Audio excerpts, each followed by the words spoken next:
Assalamualaikum,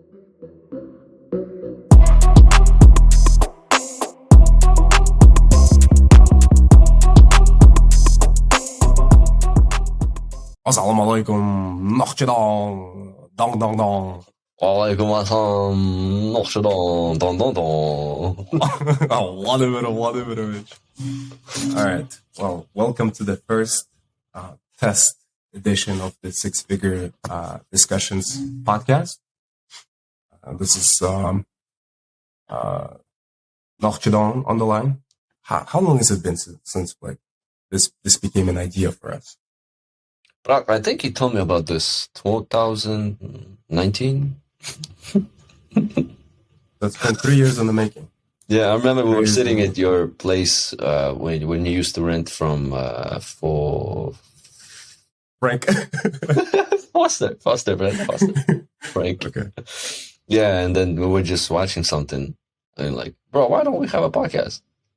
The first thought I was thinking is like, bro, you crazy, man. Yeah, and here we are, man, giving our shot at this.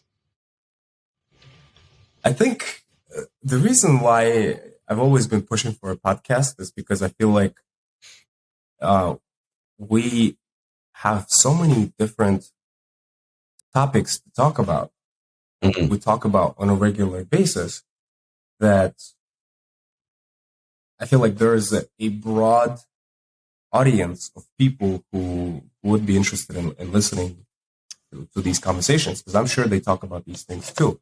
And I think this is probably a good place for us to maybe take a step back and provide a bit of a context as to who we are, what we do, what we're interested in.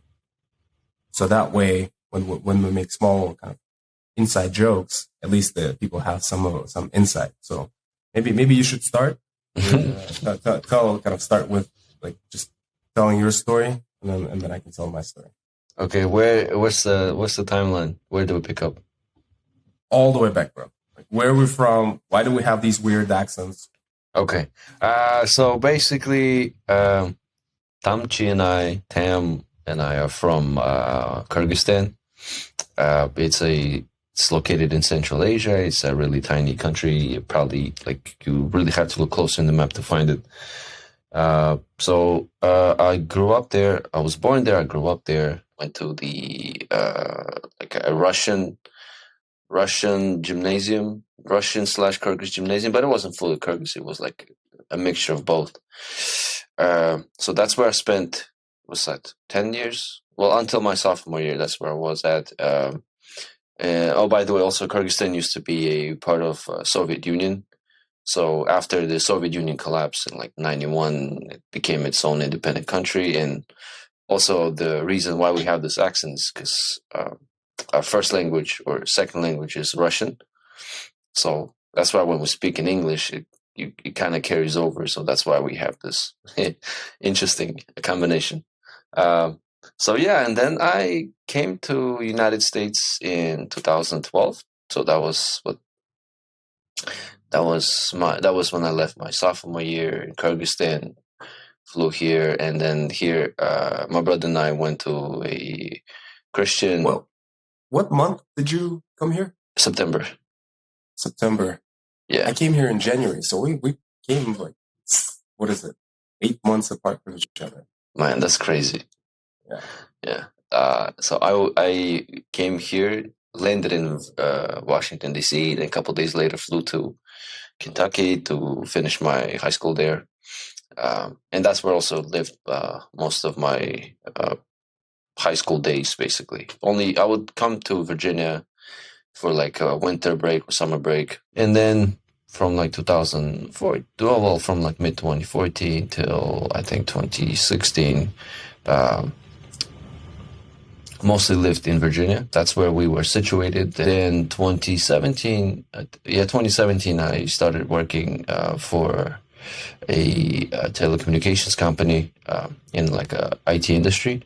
So since then I've been in IT, and that's what brings us here. And then besides that, Tamchi and I, we share a lot of a lot of interest. And I got to meet Tamchi. Well, actually, I met you in Kyrgyzstan, right? Like 2010 or something. Yeah. Yeah. I remember I met you there, but then we really became like, went from acquaintances to friends, I think, in like New York trip, right? 2016, 17. Yeah, so you, well, I won't get into, I'm going to take your piece, but to kind of put it in broader sense, we are both interested in finance. You're more educated and more like know-hows about the industry. I just like look at it from super zoomed out point. So I don't know as many details as you do, and I'm not as knowledgeable on it. But at the end of the day, we both like finances. We both like personal growth. I think we also read similar books. We both like training. You come from wrestling background. I kind of just do like train. What's that? Well, early in the morning, 4 a.m. or so. Yeah. I'm the Brandon Shaw to your Joe Rogan. Yeah, I think that's pretty much it, bro. Yeah. Okay, so I will try to fill in some of the blanks there. On my side, on finance, I think it's interesting that you say that, because I have this formal training, the formal education in finance, but for the last 5 years, it's like every single thematic bet in finance and investments that you have made, I was just vehemently opposed to you, and I was wrong every single time. So it's I think it's interesting when somebody from the outside of the industry who's not essentially taught to be a group thinker develops this independent, more contrarian view. So every single thing that you talked about, I think so far has worked out, and in that sense, I think that taught me a great deal amount of humility. In that I always have to say to myself that like all this theoretical knowledge doesn't really mean much if you don't really develop your independent conclusions. You have to kind of think critically. And I think you coming from like an engineering background, like you're on the IT side, I think it makes you a sharp thinker in being able to kind of go from A plus B to C, essentially. But that's my 2 cents, though. Should I do the same thing? Just go through kind of my story? Yeah, bro. Then I'll pitch in after you do yours. Okay. Yeah. So, Rish and I, we met, like you said, around 2010. I think, funny enough, Rish's brother, Ilshad, and I went to the same school. And every time I think about it, it's just mind blowing because we essentially went to the same boarding school back in Kyrgyzstan, slept in the same room, went to the same classes for 2-3 years. And then just by sheer luck or coincidence, we both ended up 20 minutes away from each other in the DC area. I ended up going to the school there, and he ended up, you guys live in Virginia, and just crazy just to think about you guys being like us being so close to each other geographically. And I think that definitely helped in us being able to develop this like long-term relationship. I mean, in terms of an interest, what makes our bond so interesting is that we ended up in the same place at the same time, but through very different journeys, right? Yeah. You kind of went through the Kentucky. You lived there for a while, then you ended up going to IT route. I ended up going to Chicago. I was living there with my family for a couple of years. Prior to that, I was in Philadelphia. And then I eventually ended up in DC. Beautiful city, by the way. And coming from these different backgrounds, but having so much in common is, I think, what makes our conversations interesting and engaging, which is why that's why we enjoy talking about different things. And another thing I think that keeps us honest to each other is our ability to challenge each other's ideas, whether it's finance related, whether it's politics, whether it's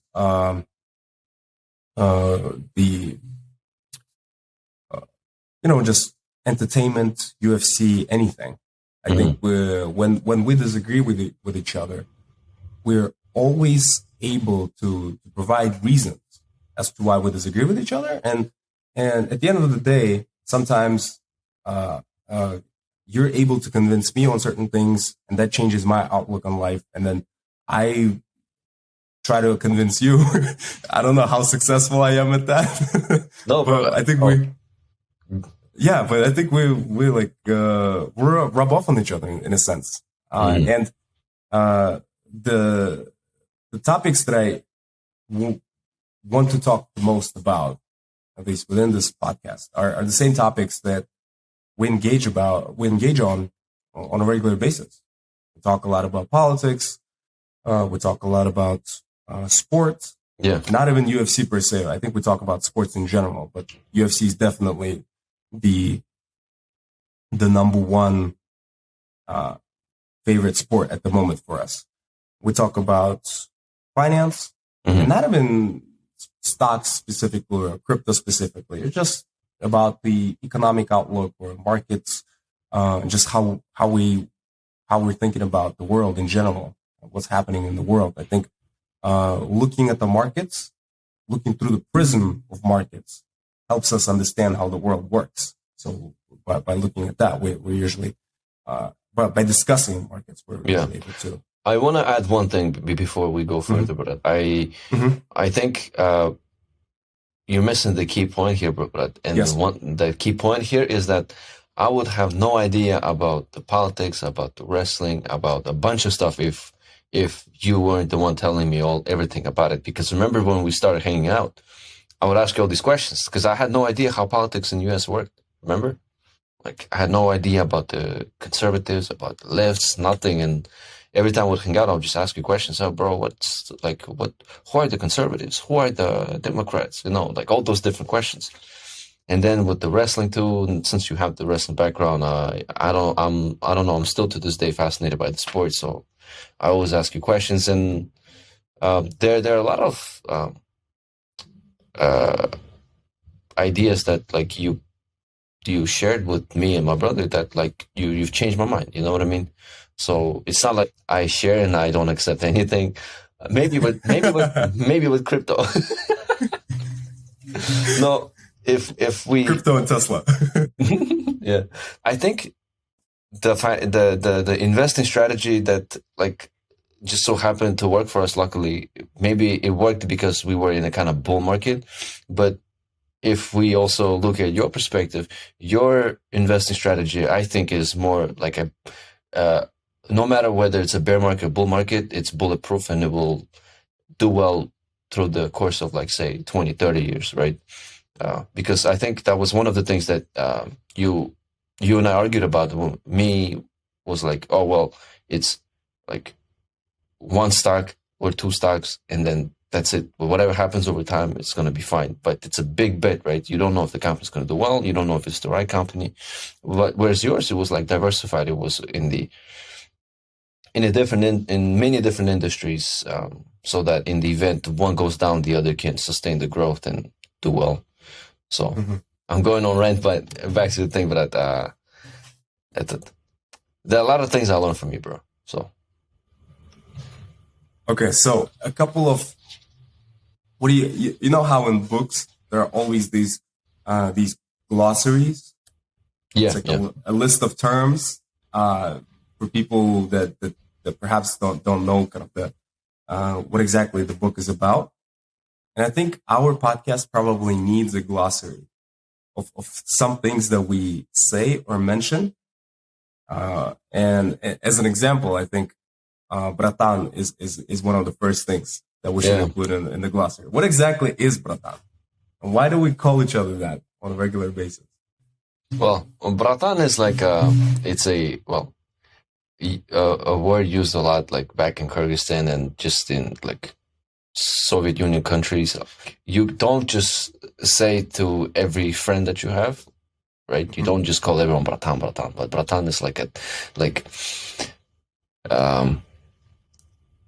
someone that you respect a lot, and at the same time you have this like brotherly bond who he has your back and you have his back. Your guard is down with that individual. So bratan, that's it's a very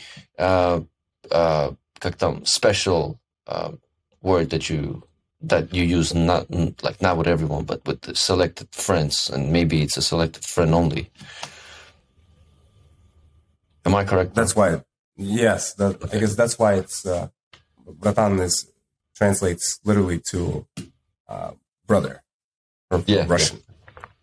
Yeah. And the other word, and I'm sure through the podcast there will be more words that we'll probably have to explain, but the second and the last word for now is nochchidon, and why we call each other nochchidon on a regular basis. Yeah, we have a crush on Chechen dictator. Yes, we do. Ramzan Kadyrov. So if you watch his interviews that he does, he combines Russian language with Chechen language, and like, for example, you know how when you speak in English, there are a lot of filter words that you use, right? Like, and then you know what I mean, like those types of words. Well, in Chechen it's don, right? So every time he speaks and he don't know what to say, it's like don. So, and when he speaks, he has this funny accent that just sounds so hilarious. And that's where don comes from. We just copy from this guy and it just sounds hilarious. And noche is in Chechen.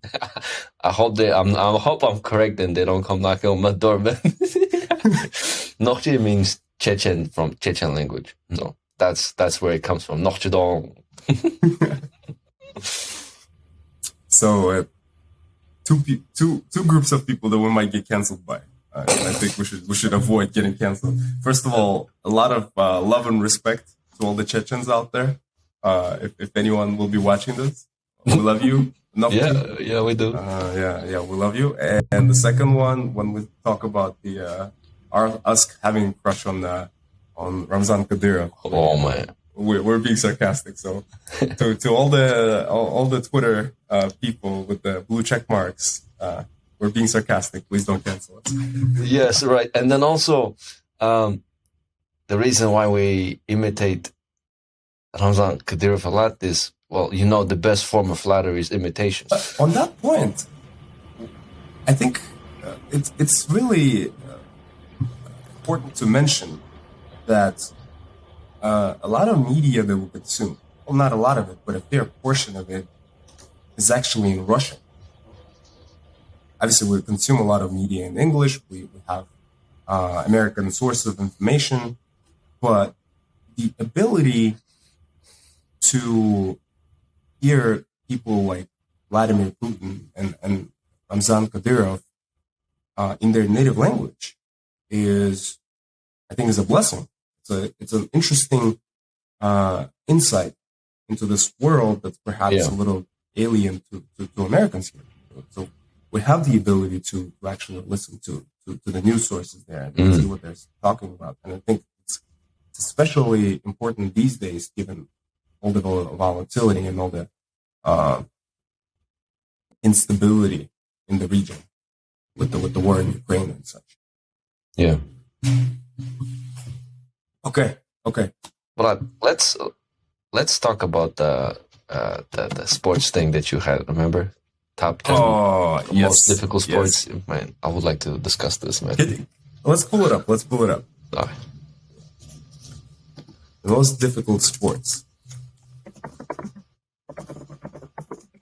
So off the top of my head, I remember the first sport, the number one ranked sport, boxing. Yes. And I have a lot of respect for that decision. But before that, I think it's worth going through the methodology, and maybe that will explain a lot of reasoning as to why things were placed the way they are. Mm-hmm. But it looks like there were multiple equal weighted factors that they were looking into. So, and they even have like a point system for each individual one of those factors. So there is endurance, there is strength, there's power, there's speed, there's agility, flexibility, nerve being the ability to overcome fear, durability, hand-eye coordination, and analytic aptitude. So I guess the ability to analyze your situation on the go and make decisions based on that. And I guess in some sports, the analytic ability requirement is a lot higher because you have to make really important decisions in a split second. Like Formula One, for instance, these racers, they have to decide on the spot. And if they don't, you crash and you die, right? Yeah. And in that sense, I believe any sport where your health is just on the line and your decision making, your skill, everything has to be put on the line. Mm-hmm. I think those sports deserve to be ranked higher, regardless. Because at the end of the day, in soccer is a hard sport, but if you lose, you lose. That's it. You just kind of lose. There's no really any kind of health or life consequences coming out of that loss. I think you're right, Brad. And I think I was trying to share my screen to show the ESPN rankings of the most difficult sports. I think they'll probably have to do the sharing in the next podcast. But for this one, just so everyone knows, we're looking at the ESPN data. So boxing is number one. Do we try to challenge that, or we leave boxing as one? I personally, that's a good idea. Let's map out our top 5. I think we don't have to do the rest, but our top 5. Okay. I personally believe that boxing deserves to be in the top 5, but it can't be above mixed martial arts. I think it's kind of redundant that they listed boxing and wrestling and martial arts all with different rankings. Why can't it be just martial arts ranked as the most difficult? And in there, you have to learn boxing and you have to learn wrestling, right? What do you think? I think not all martial arts are created equal. Yeah. I think the injuries that you get in wrestling are not the same kind of injuries that you would get in Muay Thai or Aikido. And I think some martial arts are more mellow in nature, in that they don't involve a lot of actual combat. It's like there's a limit. Even in Taekwondo, there's 2 different types of Taekwondo, right? There's the ITF and WTF. And I think WTF is the one where you have pads on your legs, you have helmets, and you're not even able to punch your opponent. It's strictly kicks and pushes. And then WTF, you could tell that it's the same sport, but the amount of damage that you could potentially take there is significantly higher. Because 1, they're not wearing helmets, and 2, they're punching each other. They're able to punch each other. Yeah. Okay. So not all martial arts are created equal. But I don't agree that it's ranked 6th. Okay. We're compiling our list of. If you were to say mixed martial arts instead of martial arts, where would you place that? Oh wait, that's right. I was reading as mixed martial arts. Okay, you're right. Martial arts. No. Okay, but one thing's for sure. My number 1 is not boxing. My number 1 is the sport I never tried but always wanted to, which is wrestling. I think that particular sport he's not been financed enough to like create the buzz it actually deserves. Mm-hmm. No, I don't know. I don't think boxing comes close to wrestling. And like you just have to watch a clip of wrestling gyms and the way they train to kind of get the idea of the intensity. Uh, so I think wrestling in my list, wrestling is number one. Then I go with wrestling number one. Does that include the judo and the Brazilian jiu-jitsu? No, I think it's just the wrestling itself, like the Greco-Roman wrestling, and then what's the other one? With that? Freestyle? Freestyle wrestling, yes. I think if we were to have mixed martial arts instead of martial arts, then we could throw in judo, jiu-jitsu into it, Muay Thai. Is that what we're going with, Brad? Yeah. Okay, let's pretend that this is mixed martial arts. So after wrestling, for me, it would be mixed martial arts. I'll rank it number two because the physical damage you take is not just in one place or just one area of your body. It can kind of be spread out everywhere. It can hit your central nervous system. It can hit your legs. It can hit your face, your back. So you definitely get more injuries spread across your whole body with mixed martial arts. So that's number two. Then number three, I would. Number three, I think is number three would probably be football. Because I think, well, the way football athletes train, I think it takes not just the physical aspect of you, but it also takes like the mental edge away over time. And you always have to like train really intensely to be able to even make it in the big stage. Yeah.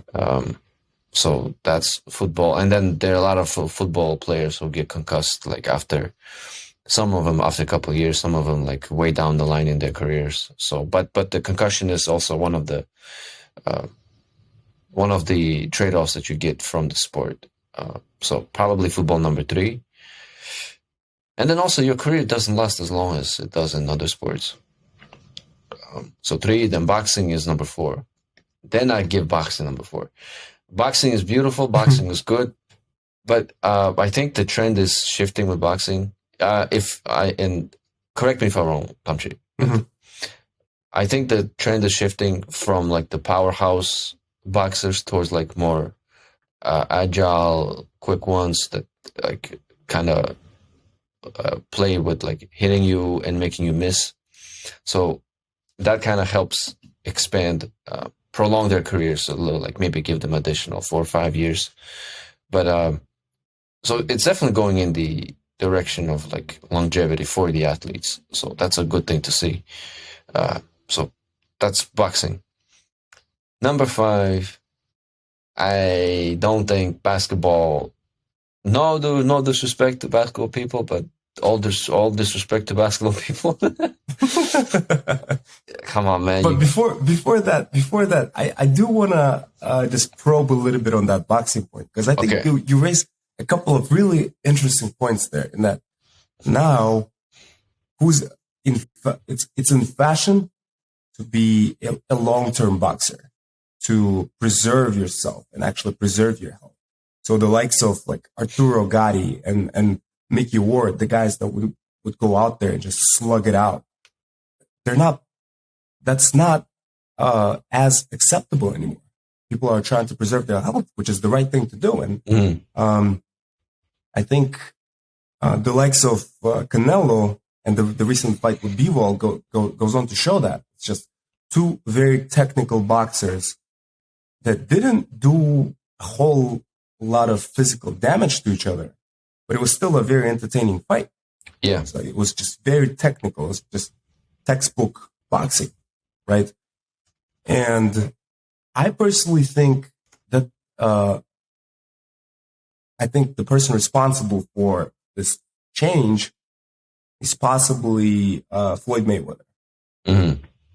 Because the guy went, 50-0 in the boxing career without getting wobbled that many times. I think there were probably two to three times in his entire boxing career that he got wobbled, let alone get knocked out. He never got knocked out. Yeah. I think Ricky Hatton wobbled him, right? Yeah, I think Ricky Hatton, and then it might have been Zab Judo or someone else. Would have to look it up. But his kind of like clamshell style, in a sense, was just perfected to the notch. Just, you couldn't really, to a T, you couldn't really do anything to him. Mm-hmm. And I think Canelo, maybe coming out of his fight with Floyd Mayweather, the key lesson that Canelo learned out of that is to fight smart. Because I think the Mexican school of boxing is usually very scrappy in nature. Mm-hmm. Is that it doesn't accentuate technique as much as it accentuates just pure will to just go out there and fight. Just like, let's slug it out. Yeah. Do you see that in MMA as well? Do you feel like MMA fighters are like becoming like that too? Yeah, I definitely see that in MMA. It's interesting because like now when you look at fighters, they if you look at the way they prepare for a fight, right, it's completely different than fighters prepare for fights before. For example, like a bunch of athletes are now learning about nutrition side of preparation, right, as well as like taking care of your body, like doing all sorts of physical recoveries, whether that's cryotherapy, that's ice bath, that's massage, that's like a deep tissue massage. Just fighters are getting so much smarter and wiser with their preparation that they don't look at the fighting career as a one-off type of event where they just get to go like balls to the wall and then suffer the consequences, right? For example, if we look at the fighters like Chuck Liddell, what's the other one that wears chains all the time? Rampage. Yeah, if you also look at Rampage, like those guys were amazing, but those guys were amazing for that time. Like, I don't think they would have done as well today as they did back then. But at the same time, those were the types of fighters that were needed in UFC and in martial arts, in mixed martial arts. So to get back to your question, yeah, I definitely see that trend too. But I definitely see fighters thinking more about not just their health, but also their financial well-being more than just fighting some guy and then going balls to the walls just to get the knockout and stuff. Yeah. And I just can't imagine the guy like Chuck Liddell playing touch butt with that dorky guy with a ponytail in the park. It just doesn't happen. I think, again, it's just like the new athletes are redefining things that you focus on going into a fight. It's like hit, don't get hit. But then you kind of think, does that mean that the brawlers as a class of fighters are kind of on their way out? The likes of Nate Diaz, the Nick Diaz, who else would I classify as brawlers? Maybe Jorge Masvidal would be considered a brawler. Yeah, I think so, but I think it's like fighters that adapted with the change in the sport have done well, and the fighters that didn't are the ones that are still using the old way of fighting to like maintain their name or maintain their position in UFC. For a good example of a fighter that adapts with the changes, GSP, for example. Like you cannot take anything away from the guy, but over the course of 10, 20 years, a lot of things changed in MMA, right? So did his game basically. If there's a new way of training, right?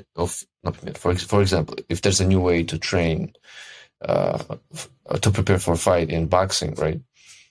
He will be the first fighter to look into it and to incorporate that into his game. So I definitely see that. But then there's also another guy that's a brawler, Clay Guida, right? Oh yeah. Hey, Yeah, fun Diego. fact: did you know that you went to the same college? Oh yeah, you told me that. Yeah, Yeah. yeah, him and then Diego Sanchez. Right? Do you think about fighters in general are transitioning to creating their personal brand more than before? UFC had the Reebok, fighters had the sponsorship, right? Where they would make a good amount of money, like what they affliction. Mhm. Well, a bunch of different brands that would sponsor fighters, and that was a good way for fighters to make extra money. But then UFC came up with Reebok, which, well, ruined a whole bunch of fighters' pay, right? Yeah. But then, do you see this trend that fighters are now more involved in creating their personal brand than they are with getting sponsorship deals?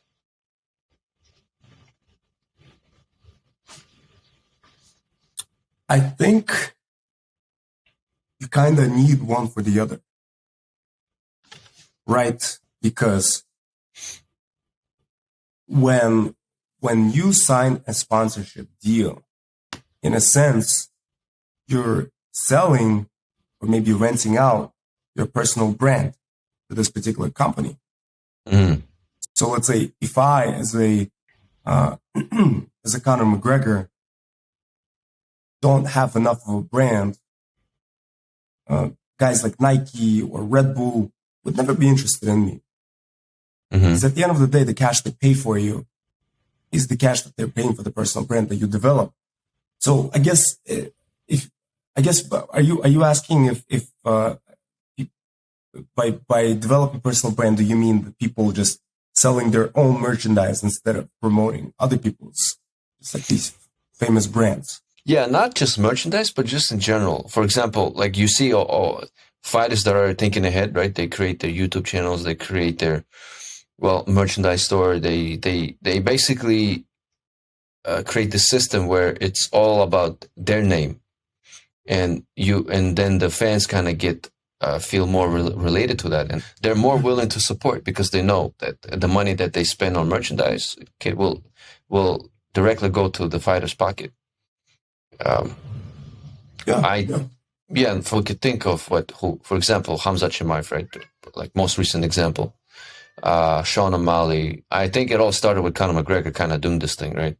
Creating the YouTube channel and then selling merchandise. And yeah, that's what I meant. I meant in like fighters creating their own brand and then fans uh, having easier time to relate to fighters in that way. Even like for example, even the merchandise they sell is not something like a picture of the fighter's body, right? It's just a quote or a saying that this particular fighter says a lot, and then they just put it on a t-shirt, and then fans look it up, they want to buy it, they want to want to relate to it, and it's yeah, a lot easier to do. Yeah. yeah. But then I guess it becomes a question of, so if we look at the most extreme example, who's the most successful MMA fighter to date, commercially, and let's just say commercial. I think hands down, commercially, the most successful person is Conor McGregor, right? Yes. And if we look at Conor McGregor, and again, we don't have the numbers, we're not able to we can only speculate. But do you think he's made more money from his personal brands, the likes of Proper 12 and August McGregor? Or do you think that was maybe a setup for the juicy contracts that he's gotten with big corporations to essentially become a sponsor or an advertiser? For example, Burger King.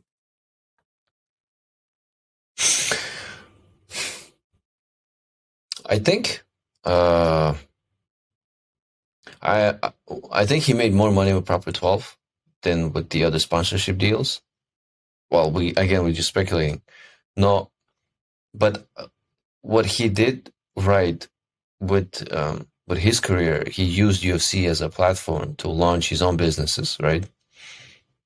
Uh, and now, for example, it's a lot easier for him to start something because people know, oh, it's by Conor McGregor. It's this guy, the guy that was in UFC, the guy that went 9-0 and stuff. But I don't think even. I think he's also the type of guy that doesn't just randomly put his name behind a brand just because of money. Because, like, for example, you don't see him advertise a whole bunch of companies, right? It's maybe every now and then he does something like he did for Burger King, like he did for one-offs, right? And then that kind of gives you more credibility. Say if you're a fighter and you carefully select who you want to sign with, then your fans will feel secure in supporting that particular brand, right? Because they know you do your due diligence and you won't put your name into some shady company. So that's that. But well, then there's some fighters who just sign up with every single brand out there, and you see them post new brand every other day, and you see no fans react to it, no fans buy it, and that you can kind of you over time kill your own power, and your own like stream of money kind of fades over time. Just short-term thinking, I guess, in a sense. Yeah. Okay, so to close out the loop on the most difficult sports, I think one point that we definitely need to touch on when assessing the difficulties of these different sports is, would I personally have the balls to do that particular sport? Now, all the sports that you've mentioned, I can raise both my hands and say, yes, I would do any of those sports.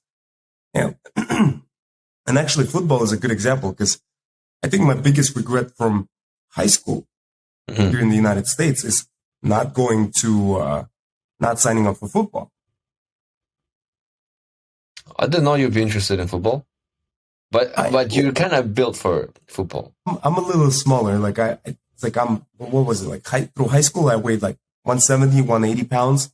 And I think to actually have a chance as a football player of like playing at the varsity level, you probably have to be 220, 225, pure muscle. So I'd have to put on a lot of muscle, but I just didn't. And funny enough, it's just the way the seasons in high school are structured is that the fall sports, you can only do one sport per season, right? You can do a winter sport, a spring sport, and a fall sport. And for winter, I obviously did wrestling. And for fall, I had the opportunity to either do soccer and know for a fact that I'll be able to make varsity because I've played it all of my childhood. Or I could risk not making varsity, but play football, which is a new sport, something brand new, something that I've never tried. And to be honest with you, to date, I actually, my biggest regret from high school is not doing football. Back to the original point. There are definitely sports out there that I personally would never have the balls to actually do. Oh, by the way, my fifth one is rugby. So. Oh yeah, man, that's a good one. That's a good one. I feel like you're not giving hockey enough credit, man. I don't know anything about it. Because think about it this way, bro. Hockey is almost as physical as rugby in that, or football, in that there are a lot of collisions, right? People are running on skates at really high speeds and they collide into each other. They have special breaks for fights. So whenever there's somebody who has a problem with a person on the other team, they just stop the game and they actually do a fist fight. They legit fight it out and the referees don't stop it. They let them fight it out for like 10, 20 seconds and then they break it up. So you got the punching, you got the hitting component of it, you got the collisions at high speed. They're wearing pads, but it's at high speeds. Because like how fast can you go running now you have to multiply that because you're all of a sudden you're on skates. And I think that's another key component. It's like you're on skates the entire time. This is rugby on ice. They're just skating it out there.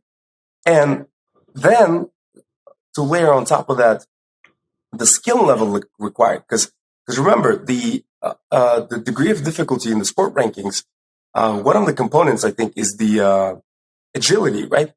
Mm-hmm. There's the agility factor. And you can see that for, where's hockey? For ice hockey, the agility factor is really high. It's like 7.63.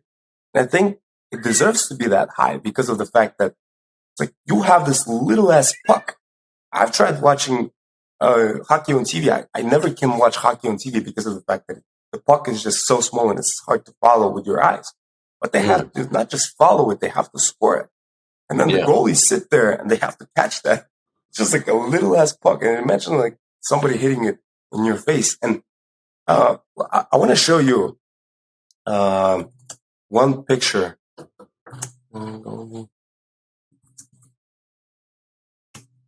Back in the day, if I recall correctly, so you know how these days, like obviously all sports are emphasizing safety.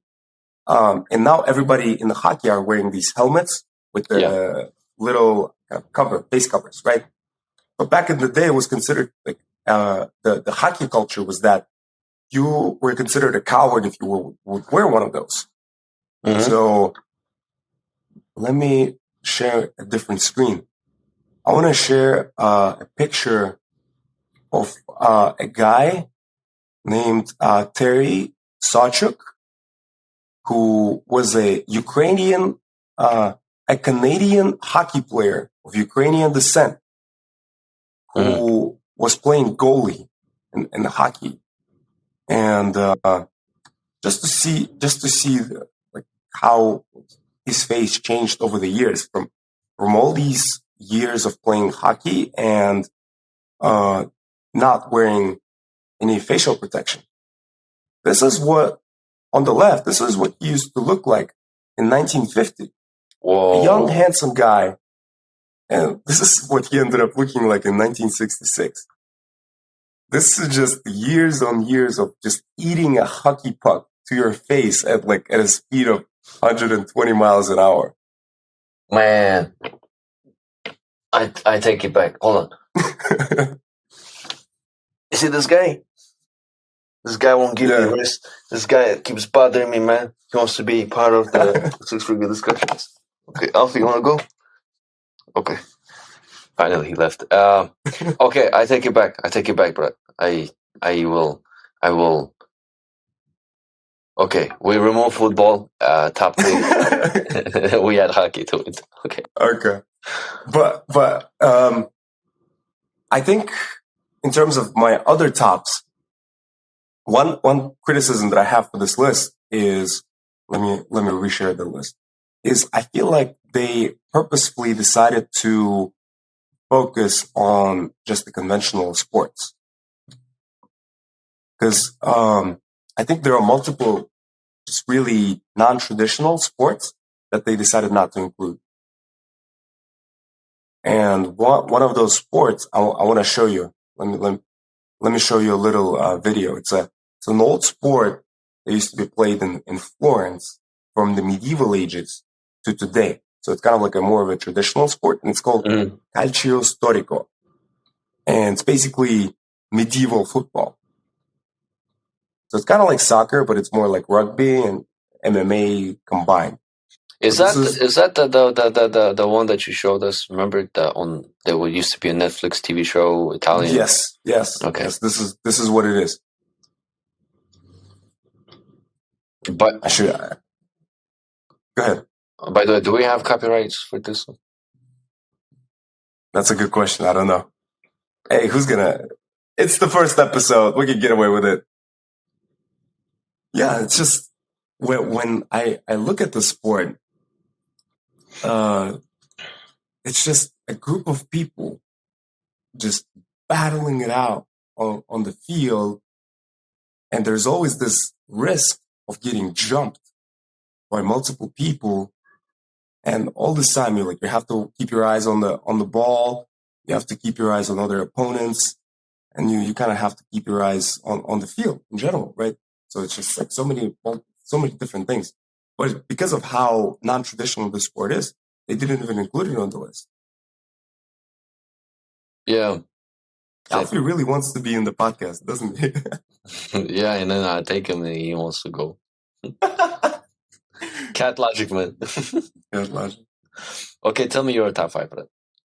So my top 5, the sports that I would not do. Like that's how I'm measuring my hardest sports, but top 5. Okay, MMA. I'll give MMA number 1. Mm-hmm. MMA. Number 2. Kokboru. I don't know if you've heard of Kokboru. Is it on the list? It's not on the list. Okay. It's not on the list. But okay. I have to kind of go outside the box. Okay. But Kokboru, for the audience and kind of your benefit, is this nomadic sport that's played across all these Central Asian cultures, right? The Kazakhs play it, the Kyrgyz play it, I think Turks, other nationalities. It's basically goat polo on horses. So you're running around on horses. Oh, I think you told me about it, yeah. Yeah, and you carry this 50-pound carcass of a goat that you're supposed to score into the goal of your opponent. And I think it's 11 versus 11. So there are these 11 people on horses that are chasing you and are trying to take you down while you're trying to score this 50-pound carcass of a goat into a goal. And the entire time you're under the risk of getting bitten by a horse, or just getting stomped to death by a horse, or just falling and getting caught up in this kind of 11 versus 11 stampede of horses and people. And this entire time you're having to carry this 50-pound carcass. Am I cheating? I feel like I'm cheating a little bit. Should I stick to the list? Yeah, you kind of cheating, man. Okay. Fine. All right. So MMA, number 1. Ice hockey is number 2 for the reasons that I've explained above. But in terms of MMA, I 100% agree with you.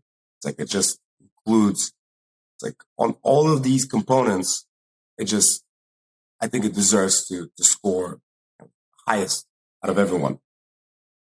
And then third, I would probably put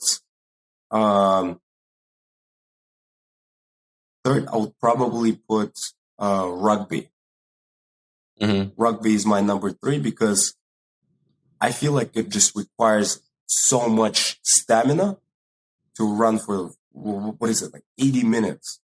And they're essentially doing the same kind of movement and the same kind of effort that you would do in wrestling and boxing, because it's very contact heavy in nature, right? Mm-hmm. But boxing, at least at most levels, doesn't last 80 minutes. Only at the highest levels you fight for 12 rounds, which is a lot of time. But even then. Oh, I see what you're saying. So you're saying boxers start off with 3 rounds and they progress to 5, then 7. Yeah. Okay. And then in wrestling, yes, you are grappling against this one person, and it's a lot of effort, but you're only doing it for 6 minutes at a time. Yeah. Right. So there are 2 periods. Usually, it's at least in freestyle, I think, and the collegiate folk style wrestling here in the United States, I think it's 2 periods, and you do 3 minutes each, and that's it. But then in those scrums in rugby, when you're just pushing each other and pulling and you're hitting each other, you're doing that for 80 minutes. And in addition to that, you're also always facing the risk of getting hit by somebody else while you're hitting this one person or pushing this one person. So you always have to be on the lookout. Your peripheral vision has to be developed. So that's my number 3. And number 4, this is probably going to be a hot take. I'd put water polo. What? Water polo? Water polo. Let me explain myself, man. Water polo. First of all, What? Okay, go ahead. This needs explanation, man. First of all, I fucking hate water, man. I fucking hate water. I just can't. It's like I freak out. And the thing about water polo is, I think the reason why people don't give it a lot of credit is because it's just not the most popular and the most exciting sport. Because on the surface, you don't really see what's happening. And all the action happens underneath the water. And I don't actually remember the last time I watched the full water polo game. I don't think I've ever done that. But the thing about water polo is that you're essentially kind of doing rugby on the water. So it's, again, I'm ranking all these like super intense, like contact close, like heavy sports that are perhaps being overlooked because there's some layer added on top of it. Like in case of hockey, I think people don't recognize how difficult of a sport it is because it's on skates. And then in case of water polo, it's like all this pulling, people are literally trying to drown each other while they're playing. And then they're like underwater, they're hitting each other, they're pushing each other, they're pulling. All this happening under the water. You have to stay afloat, play the game, and also manage to defend yourself from these other people that are not necessarily held back. There aren't fouls against them, like being physical with you. So because of that, I feel like water polo is a very heavy sport. It's a very tough sport. I don't know, man. Makes sense what you said, but even the name, man, water polo. But okay, go ahead. Then the fourth one. No, that was the number 4, I think. Okay, number 4. Yeah, that was the number 4. And number 5, I have to give to wrestling. I mean, I've done the sport. And it fucking sucks. It really does. I think there's one segment of the sport that you can't really put on the scoreboard, because you look at these, it's like all these factors, right? The endurance, strength, power, speed, agility, all of that. And you can't really put weight cuts under any of those. Yeah. And I feel like that's a big component of wrestling and a big part of wrestling that makes it really tough. And having to go through the weight cuts, same for MMA and any other weight-based competitions. It's just extremely tough because you're essentially dehydrated and starving for days at a time. And then essentially they take you and then you have to compete at a top level while starving and dehydrated. It almost creates life at its it simulates life at its toughest conditions. Yeah. I want to ask you a question about you know how in boxing the weight cut is not as difficult because you have so many different weight divisions that you could go to, right? Like I think every 2.5 pounds, right? Or every 5 pounds. Sure. Yeah, I think I'd have to look it up. But yeah, that sounds right. Yeah, I was just curious. Is it the same with wrestling? Like, can you get to different? Do you get to different weight classes every 2.5 pounds, or is it set like kind of like it is in UFC where it's only 10 pounds? Then you get to the next division. So I can tell you the exact weight classes. So let me just give you weight classes at the high school level. So, and this is the first thing that Google gave me. So the city of Los Angeles wrestling division for high schoolers. So weight classes start at 106, 113, 120, 126, 132, 138, 145, 152, 160, 170, 182, 195, 220, and 285. So basically, the weight differences between weight classes, I think, vary between 5 to 10 pounds on Mm. average. So 10 pounds lighter or 10 pounds heavier. And I think at the bigger weight classes, that gap gets bigger. So I think like heavyweights are, the heaviest weights are like 285 pounds versus somebody who's light heavyweight who's like 220. Yeah. But I think, what is it? 10 pounds is like 3 kilos, 4 kilos. Some people walk around at 180 and they cut down to 170. 10 pounds, I think it's not that big of a deal. But the reason why it gets tough is I think a lot of people decide to jump, let's say, 2 weight classes below their natural weight. Mm. So you walk around at 180 and you decide that you want to wrestle at 165. In my case, when I was a freshman and sophomore in college, when I was walking around at 184 pounds, that was my natural weight. I wake up in the morning, I step on the scale, that's my weight, 184 pounds. I would wrestle in the 165 division. So my weight cut would be, 19 pounds? Which was a lot, especially if you want to lose that over the span of a weekend, or not a weekend, of a week. Yeah. Come in on Monday, and by Saturday you have to be at that weight. But then that wouldn't even be an extreme case. Some people would go as high as 30 pounds or 40 pounds. And I think at that point, that's when things become life-threatening. That's when things become dangerous.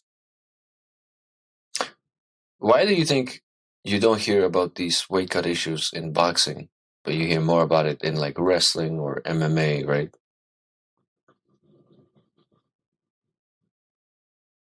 That's a good question. I think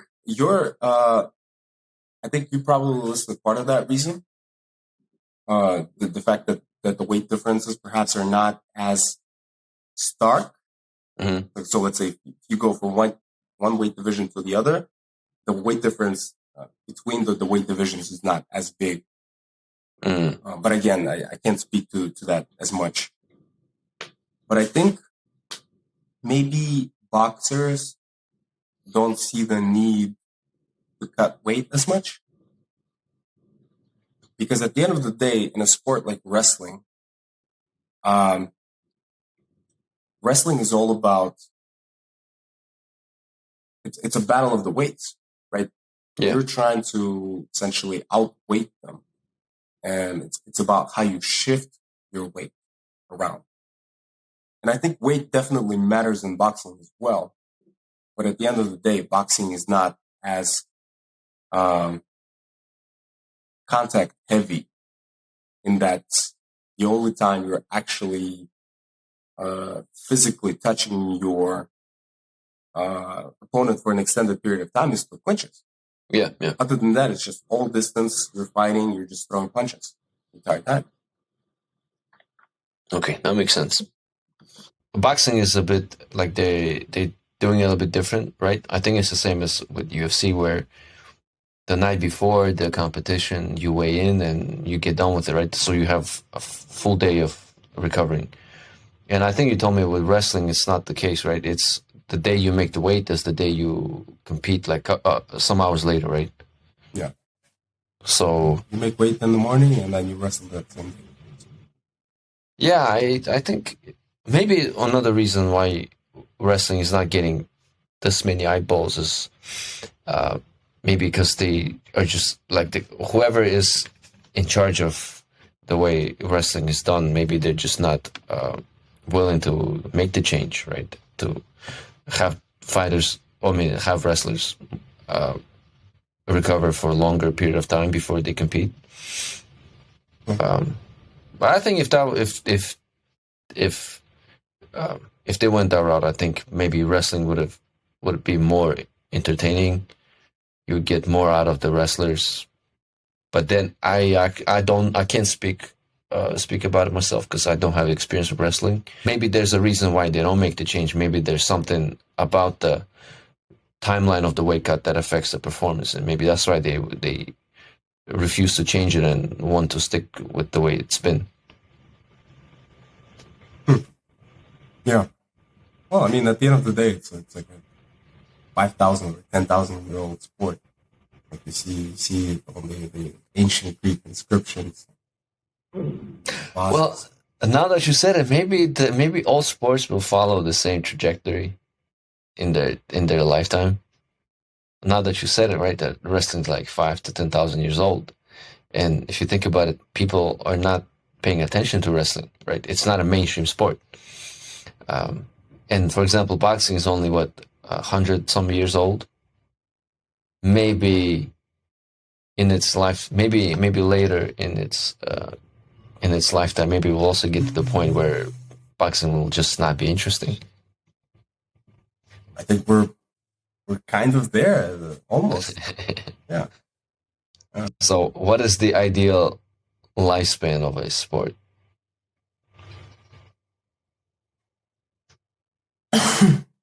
Man, I think that opens up a whole nother discussion. Because then, even thinking 20 years ahead, I can't guarantee you today that the sports 20 years from now are going to be played by humans.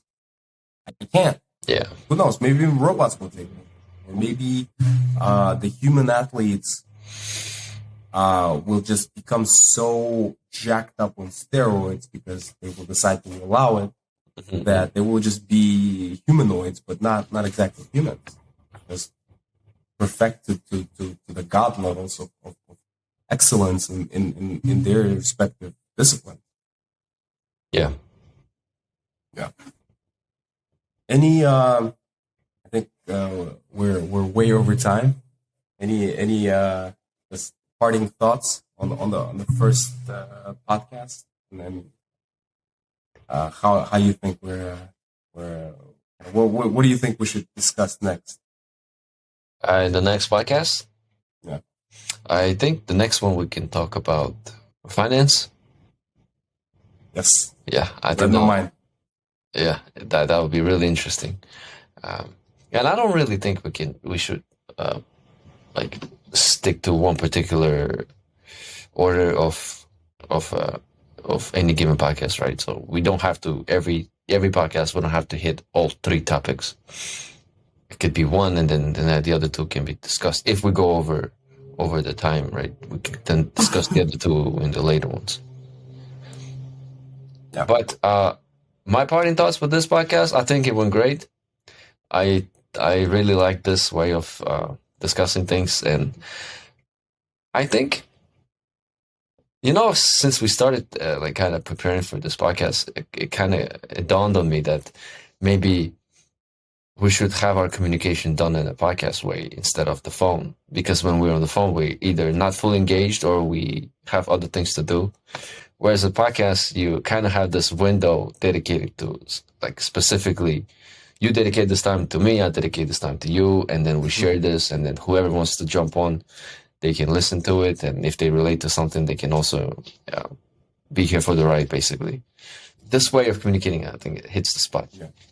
Yeah. And the reason why it hits the spot for me is a lot of times when we're talking about different things, I just, if I hear something really insightful from you, or if we're having a really good conversation on something, I just can't help but regret the fact that once we hang up the phone, or when we meet in person, once we're just say our goodbyes, that conversation is gone. It's lost in time. Yeah. It's in our memories, but that's about it. It's lost in time. And it is a podcast. But to me, I think the Six-Figure Discussions, is also a diary in a sense. And I think the listeners who will appreciate this podcast the most are probably us from the future. So it will be a good place to revisit the things that we thought about and how things actually played out over time. I think you're right. I haven't thought about it this way, but yeah, like looking like 10, 20 years later, right? You come back and you watch these podcasts and like, man. This Yeah. this actually proved out true. That was bullshit. That was good. That was not. So Yeah. okay. Well, last question for the podcast. Go ahead. Come on, красавчиком. Oh man. Man, you guys made it a trend, man. I get my brother every night, man. I come to his room. Hey, bro, did you finally figure it out? He's like, what? Right? Какой-то вы красавчик. Just gets pissed. Oh man. All right. Yeah, but for those who don't know, it's an inside joke that Tim made really popular among our circle. So the point of this question, like you don't expect the question, you think he will ask you a legit question, so you kind of say, okay, what is the question? Then he goes with, how is it like to be? How you say красавчик? Kick-ass? A stud. Oh yeah. What is it like to be a stud? And that's pretty much it. Yeah, but in Russian, It's a rhetorical question. Yeah. In Russian, sounds a lot more funny. So that's like an inside joke. Yeah. Okay. Yeah, gonna stop the podcast for now, and we can pick back up next Okay, week. brother. Okay. Go back to you were talking about sun. Yeah, we were just Everything comes from the sun. Yeah, we were just wrapping up the podcast, and I was just sharing with you that, like, have you thought about it? Like, have you thought about it more? That everything we eat, everything that is good for us, comes from sun. Whether that's meat, whether that's vegetables, fruits, Yeah. and anything that is exposed to sun more is that much more beneficial to us. So, and you know how you have these different, for example, yogic people or like spiritual people. For example, yogic guy like Sadhguru, right? They all have the same message in that we're just a ball of energy, and success in anything, it doesn't really indicate that the person is more superior than the next guy. It just means that they've put more energy into whatever they chose to do. Again, energy being the currency of that trade-off. And this is kind of similar. Like, for example, when sun hits a particular region the most, those fruits and those vegetables are the most beneficial to us. Like, they have the most amount of minerals, the vitamins, and overall we just feel really great about eating those vegetables or fruits. It's the same thing, I feel like, with anything we do in life. It's the more whatever you choose to do, the more you give your energy to it. What it could, and the energy can come in different ways, right? It doesn't just have to be using your brain all the time. It could be like you tackle this particular interest of yours either through brain once, and then writing and reading, and just as long as you can, you keep at it for an extended period of time. And the fruits that come after it is just not a guarantee, but it's like a simplified formula for attaining things you want to attain in your life. So that's what I was thinking about today. So just directing or channeling the energy to this is already a step forward. Yeah, exactly.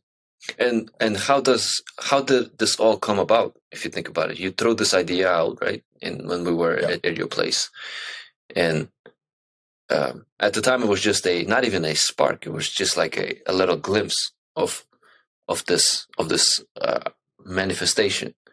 But then the more we spent time on discussing this, I think we kind of put it aside for a couple of years because of me. And then once we reignited this whole conversation, and the more we've put thought into it, the easier it became to kind of launch this thing and be here right now. Okay. Now we just have to follow through. Now we just have to follow through. Edit stuff and then put it out there. And I think, in a sense, it's like this energy was already here.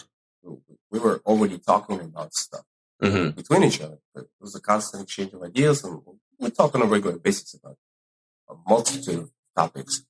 But now, this rain of energy, we just put a bucket under it as we're capturing, in a sense. Yeah. So hopefully it keeps raining. Or we will make it rain. No, edit. R. Kelly. I'll cancel that. I'll cut it out. Come on, man. I think it's okay. Yeah. We should do like a formal goodbye. Well, thank you very much for the time, and goodbye.